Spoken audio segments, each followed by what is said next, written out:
Alright, I left everybody with UIM. Let's pick it up with SMN. Huge downtrend here. Biggest descending triangle I've seen out of all the charts that I've looked at. And this is all the way from the November bottom that we've been experiencing this drop in the ultra short basic materials. Basic materials has really conjured up a bottom, and we're seeing a lot of push out of these big names. Of course, you're going to get consolidation. Of course, you're going to get those short-term pullbacks. But all in all, basic materials is starting to look good. Get long any dip that you can, really. Any big dip that you can get long, get long. And I think a lot of people were taught that via this last dip that we had. Nobody really trusted it. We thought we were all going to break through that. If you got out of being short in that run, you were profitable, in my opinion. If you got long in that run, my goodness, great trading. Great trading. That's pretty much all I can say with that one. It did break below the 1537. It's going to make new lows on the 52 week, and we did. 1481 is its new low on the 52 week. Something to watch just because of the volume that's declining. Big volume pops. Really, there's nothing to watch here, people. Don't get short in basic materials. I can see this thing around $10 if this run keeps going. Otherwise, if you're really thinking about catching it for a short-term pop, a market short-term drop in that sense, the highest you're going to get is like a 2 or 3 point swing. So, is it profitable? Just stay cash when the market drops like that. It's really not that profitable. Just keep swinging back and forth, back and forth. Let's go to TNA. TNA, big break over $33. We are now experiencing 34.14. And hey, volume's been pretty steady in this name. So watch the Russell 2K for some guidance on TNA. Next resistance 38.30.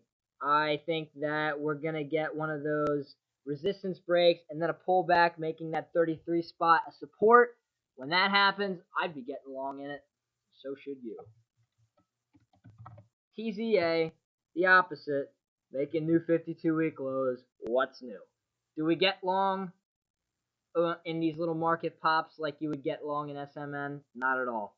Let it go. Let TZA go. Just play TNA. When the market starts taking a break, just sell out of your positions and get long later. Go to cash. It's safer, it's easier, and boy, is it less stressful. Semicon, next resistance is around 25.55. We have a bit of a broad range, somewhere around 26.50 and 24, 25.50, somewhere around there. So we have like a $2 range for SMA, so we can trade with. But heck of a breakout. Would I get long now? Not at all. We've got price to volume divergence, and I'd wait for some consolidation here and possibly a pullback, either back to 22.50 or 22, somewhere around there. But I'd wait for a pullback to get long semicon because this run is way past where it should be. To get short, here's actually an interesting play that I probably would trade.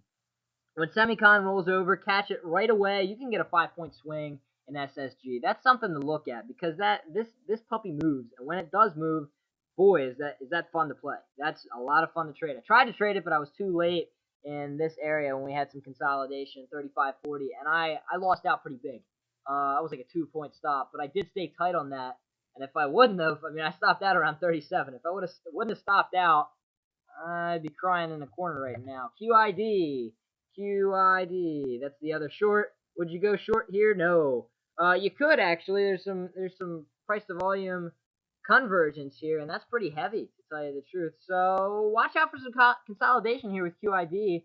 Maybe we can get a Nasdaq short or a triple Q short sometime in the near future. UYG.